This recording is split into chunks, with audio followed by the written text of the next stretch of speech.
பிறப்பினால் ஜெர்மனியராக பிறந்து 12 வயதில் தமிழ் மொழியை கற்க தொடங்கி இப்பொழுது ஒரு தமிழ் ஆசிரியையாகவே மாறியிருக்கும் ஒருவரை சந்திக்க போகின்றோம். யாழ்ப்பாண தமிழில் மிக சரளமாக உரையாடும் அவர். நீங்களே அதனை நான் கூறுவதை விட நீங்களே நேரடியாக காணலாம். வணக்கம். வணக்கம்.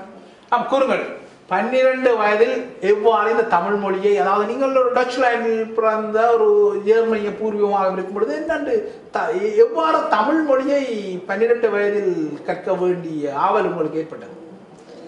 அப்படி ஏற்பட்டில்லை. எங்கிட்ட வீட்டுக்கிட்ட நிறைய தமிழாக்கள் இருந்தவ. அப்படி ஒரு 87ஆம் ஆண்டில் ஒரு அண்ணன் மனசியும் 3 வயசு மகன் வந்தவ. அந்த பிள்ளைகளோட விளையாடி அந்த பிள்ளைகள் என்ன சொன்னவ தாயிட்டு அதையே கேட்டு நானும் பழகிட்டேன். நான் இந்த கருத்தை கேட்பதற்கு முன்னர் ஒரு கேள்வியை தவறுதலாக கேட்டுவிட்டேன். நீங்கள் உங்கள் டச் மொழியை மறந்து விட்டீர்களா என்போ உடனடியாக அவர் சடையில் என்ன கூறினார், நான் என்ன தமிழ் மொழி எனது தாய்மொழியை மறப்பதற்கு தமிழரா என்று கேட்டார். ஆகையால் உங்களுக்கு இந்த தாய்மொழியை தமிழர்கள் மறக்கின்றார்கள் என்கின்ற ஒரு குறை இருக்கின்றதா? குறை இருக்குது. அதுக்காக எல்லாரும் என்று நான் சொல்ல மாட்டேன். ஆனால் என்ன பொறுத்துக்காக ஒரு பிள்ளை பிறந்து வளர்ந்து தன்னுடைய அம்மா அப்பாவோட தான் என்ன பொறுத்துக்காக வளரும். இப்படிதான் எல்லாரும். ஸோ அம்மா அப்பா ஆரம்பப்பிலேருந்து அந்த பிள்ளைகளோட தமிழ் மட்டும் பேசி வேணுமெண்டா அந்த பிள்ளைகள் என்னண்டு ஒரு 4-5 வயசு வந்த பிறகு தமிழ் மறக்கிறதுன்ற என்னால் விளங்க முடியல. எனக்கு 3 பிள்ளைகள் இருக்கு. 3 பேருமுக்கு பிறந்தலேருந்து 4 வயசு வரைக்கும் வரும் தமிழ் தான் கதைச்சவன். அதுக்காக எந்த தமிழுக்கு புல இல்லைன்னு நான் சொல்ல மாட்டேன். புல இருக்கு, ஏன்னா அது என்னுடைய தாய்மொழி இல்லை. ஆனால் எங்கட பிள்ளைகளுக்கு ப்ராப்பர் தமிழ் தெரியும். இப்போ இங்கிலீஷ் கதைச்சு சில வார்த்தை மறந்துடுவாங்க, அல்லது இங்கிலீஷும் தமிழும் கலந்தும் கதைப்பீங்க. நான் இல்லைன்னு சொல்ல மாட்டேன். ஆனால் என்னென்ன இடத்துல போய் தமிழ் கதைக்கணுமென்ற அவையக்கு கண்டிப்பாக அது தெரியும். இப்போ ஒரு கோயிலுக்கோ ஒரு ஃபங்க்ஷனுக்கு போனால் தமிழ் சேர்ந்து இங்கிலீஷ் தான் கதைப்பீனும். அது நான் தப்புன்னு சொல்ல மாட்டேன். ஆனால் ஒரு தமிழ் பள்ளிக்கூடத்துக்கு போனால் அங்கே நான் தமிழ் தான் கதைக்கணுமென்ற அவையக்கு அது தெரியும். அந்த இடத்துல கண்டிப்பாக தமிழ் தான் கதைப்பீனும். வீட்டுக்குள்ள எங்களுடைய கண்டிப்பாக தமிழ் கதைப்பீனும், அல்லது தங்களுடைய அப்பம்மாவுடைய கண்டிப்பாக தமிழ் கதை. ஒரு நாளும் அவையோட இங்கிலீஷ் கதைச்ச வழியில் சில வார்த்தைக்கு தெரியாது. அது வளர நாங்கள் முயற்சி பண்ணி கதைக்க வச்சதான் கதைப்பீனும். ஆனால் ஏன்னா சில வேளை கவலையாக்குறாக்கு. இப்போ பள்ளிக்கூடத்துக்குள்ள படிக்கல பிள்ளைகளுக்கு ஒரு தமிழ் ஏதாவது கேட்டால் தங்களால் தெரியலையாமா. அது ஏன் தெரியாதுன்னு சொன்னால் அவங்க சொன்னால் because I was born in இங்கிலாண்டா. அப்போ நான் உன்னோட கேட்பேன், அம்மா அப்பா தமிழ் தானே. ஓ, ஆனால் அம்மா சொன்னால் நீங்கள் இஞ்சி பிறந்தபடியே உனக்கு இங்கிலீஷ் தான் தெரியும். அது சரியான கவலையாக்குறாக்கு. இன்றைக்கு ஒரு பிள்ளை கேட்டேன், ஏன் நம்ம ஹோம்ஒர்க் செய்யலையான்ற. அம்மா சொன்னால் இங்கிலீஷ் முக்கியமா. ஸோ இப்போ எல்லாரும் சண்டை பிடிக்கிறாங்க, ஃபைட் பண்ணுறாங்களே, ஆர்ப்பாட்டத்துக்கு ஊர்வலமுக்கு போகிறது தமிழ்நாடு வேணுமா.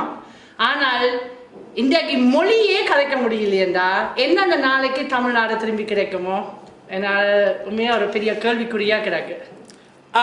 நிச்சயமாக நம்புங்கள், இது அவரது சொந்த மொழி. நாம் இது டப் செய்யவில்லை. சுத்தமான யாழ்ப்பாண தமிழில் அவர் தான் உரையாடுகிறார். கூறுங்கள், உங்களுக்கு 3 பிள்ளைகள் இருக்கின்றது. ஆனால் உங்களின் தாய்மொழி டச். அவ்வாறாக இந்த டச் மொழியை உங்களின் பிள்ளைகளுக்கு கற்பிக்கிறீர்களா? ஆரம்ப பிள்ளைல உண்மையாக சொல்றேன், முதலாவது 4 வருஷத்துக்கு. ஏனென்றால் தமிழ் கஷ்டமான மொழி. இன்றைக்கு ஏதாவது கஷ்டம் இல்லை, ஆனால் தமிழ் ரொம்ப கஷ்டமான மொழி. ஸோ நீங்கள் ஆரம்பத்தில் ஜெர்மனோ இங்கிலீஷில் படித்தா பின்னுக்கு தமிழ் படித்தா சில ஆட்களுக்கு அது சரி வரையில. எனக்கு சரி வந்துட்டுது.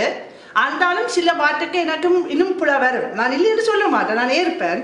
ஆனால் பிள்ளைகளுக்கு சரியான கஷ்டப்படுவேன். ப்ராப்பர் தமிழ் ப்ராப்பர் இங்கிலீஷ் எல்லாம் ஜெர்மன் படித்தா ஒரு காலத்துக்கு தமிழ் கதைக்க வேண்டிய ஒரு கட்டம் வந்தால் அவைக்கு சில எழுத்துக்கு வராது வாய்க்கு.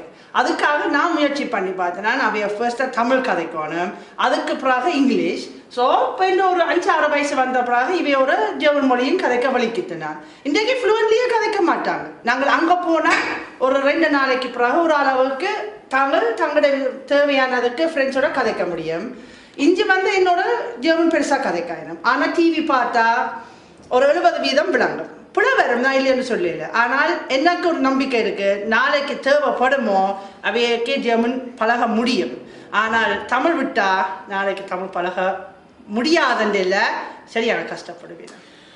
ஆம், அதாவது அற்புதமான யாழ்ப்பாண மொழிநடையில் சரளமாக மிக இங்கு இருக்கும் சில தமிழர்கள் பேச முடியாத அளவிற்கு சரளமாக அவர் தமிழை பயன்படுத்துகின்றார். ஆனால் அவரது இந்த தமிழ் மொழி பயன்பாடு அவரது 12 வயதில் தான் வந்திருக்கின்றது.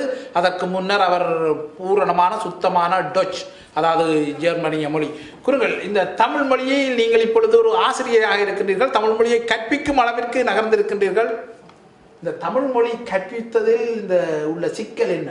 இப்பொழுது சற்று முன்னர் பேசிய பொழுது சில மொழிகள் தங்களுக்கு விளங்கவில்லை, ஆசிரியர்கள் குறிப்பிடும் நவீன சொற்கள் விளங்கவில்லை என்பதாக அவர்கள் குறைப்படுகின்றார்கள் தமிழ் சிறார்கள். கூறுங்கள், இந்த சிக்கலுக்கு தீர்வு?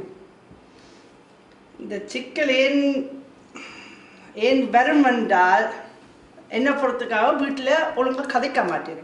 வீட்டுக்குள்ள இப்போ எல்லாரும் ஜெர்மனுக்குண்டாலும் பிரெஞ்சுக்குனாலும் கனடாவுக்கு எங்கே போனாலும் பிள்ளைகள் ஒரு யாழ்ப்பாணம் தவிர வேறு ஒரு நாட்டுக்குள்ள பிறந்ததோ அங்கே வளருவினமோ அவையண்டையுமாம் நான் எந்த நாட்டில் இருப்பேனோ அந்த மொழி தான் நான் கதைச்சி ஆகணும். அதுக்காக தமிழ் விட்டுருவாங்க. ஆனால் அதை ஏன் வந்து என்ன பொறுத்துக்காக 170% பெற்றோர் தான் பிள்ளை. அதுதான் என் எய்ம். ஸோ அது இல்லையாமல் இருக்கலாம், மன்னிச்சு கொள்ளுங்க. ஆனால் ஒரு அம்மா அல்லது ஒரு அப்பா முயற்சி பண்ணி பார்த்தா தண்டை பிள்ளை தாய்மொழி ப்ராப்பர் பழகினா நாளைக்கு அந்த பிள்ளைகளுக்கு ஒரு கஷ்டம் வரக்கூடாது. நீங்கள் ஒரு தமிழ் ஆசிரியை என்ற வகையில், அதாவது நீங்கள் ஒரு பூர்வீக ஜெர்மனியராக இருந்தாலும் ஒரு ஆசிரியர் என்ற வகையில் இந்த தமிழ் மொழி மெல்ல இனி வளர்ச்சி அடையுமா இந்த டேஸ்போரா, அதாவது புலம்பெயர் நாட்டில்? வளரும் கண்டிப்பா.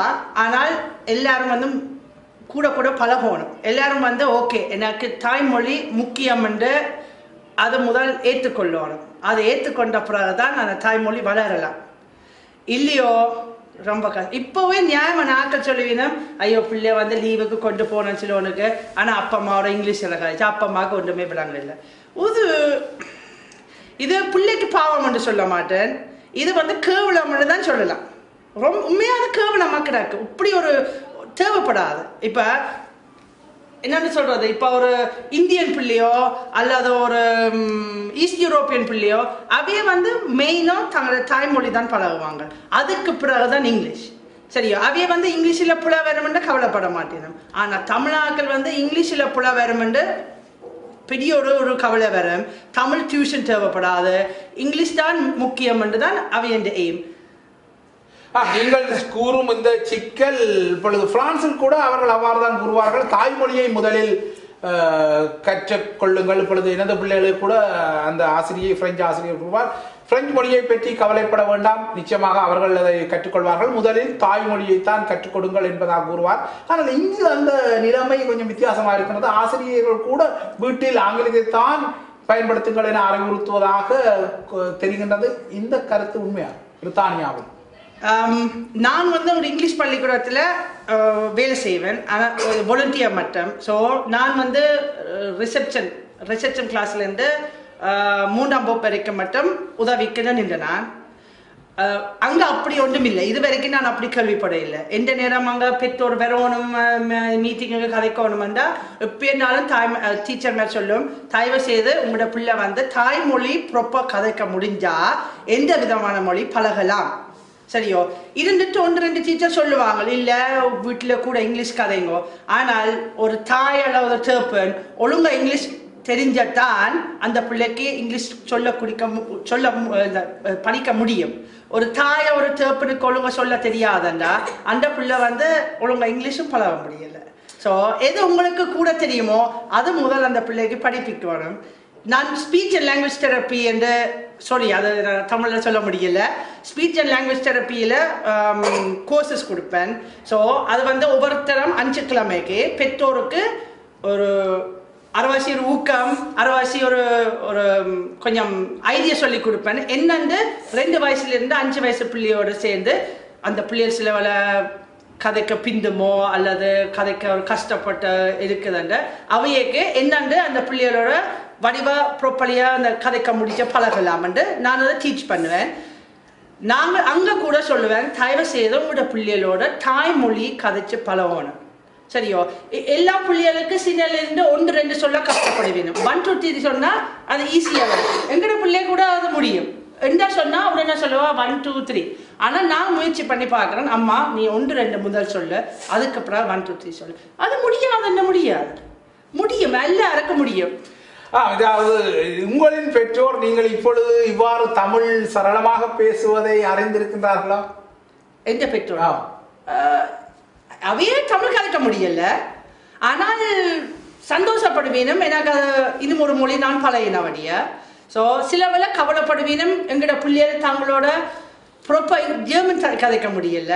ஆனால் நான் அது கூட கவலைப்படலை. நான் சொன்னார் ஒரு காலத்துக்கு அவையே உங்களோட கதைக்க முடியும். அவையே இப்போ ஜெர்மனில் வளரல, இங்கே தான் வளருவாங்க. ஸோ அவைக்கு இன்னும் கஷ்டப்படுவீனும் அவன் ஜெர்மன் மொழி பழகிறது.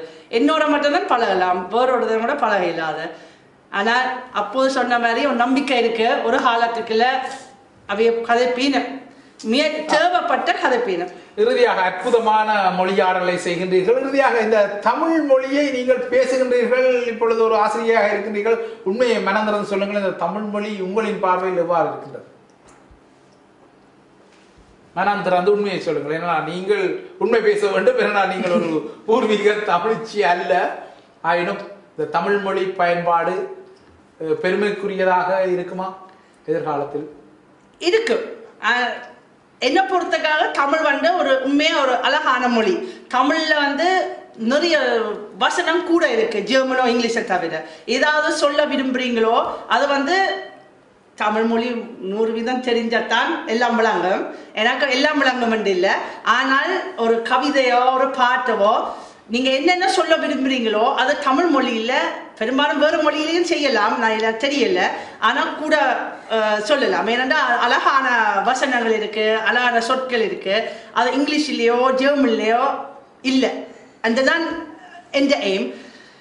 ஸோ எல்லாரும் கொஞ்சம் கூட முயற்சி பண்ணி பார்ப்பீங்களோ, எல்லாரும் கொஞ்சம் கூட ட்ரை பண்ணீங்களோ, என்ன பொறுத்துக்காக இன்னும் ஒரு 10 வருஷத்துக்கு பிறகு ஒரு தரம் வெக்கப்பட தேவையில்லை தமிழ் கதைச்சது. ஏன்னா எல்லாருக்கும் தெரியும். 20 வருஷத்துக்கு முன்னாம் ஒரு தரம் தமிழ் என்னன்னு தெரியல, சிலோன்னு என்னன்னு தெரியல.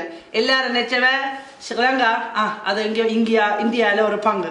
இன்றைக்கு எல்லாருக்கும் தெரியும் ஸ்ரீலங்கா அந்த இங்க அது என்ன. ஸோ ஒரு தரம் வெக்கப்படாம எல்லாரும் தயவு செய்து தமிழ்ல கதைங்க. அழகான மொழி, வெக்கப்படாதீங்க. இது உங்களுக்குரிய புலம்பெயர் தமிழ் சமூகத்தின் பெற்றோருக்குரிய செய்தி.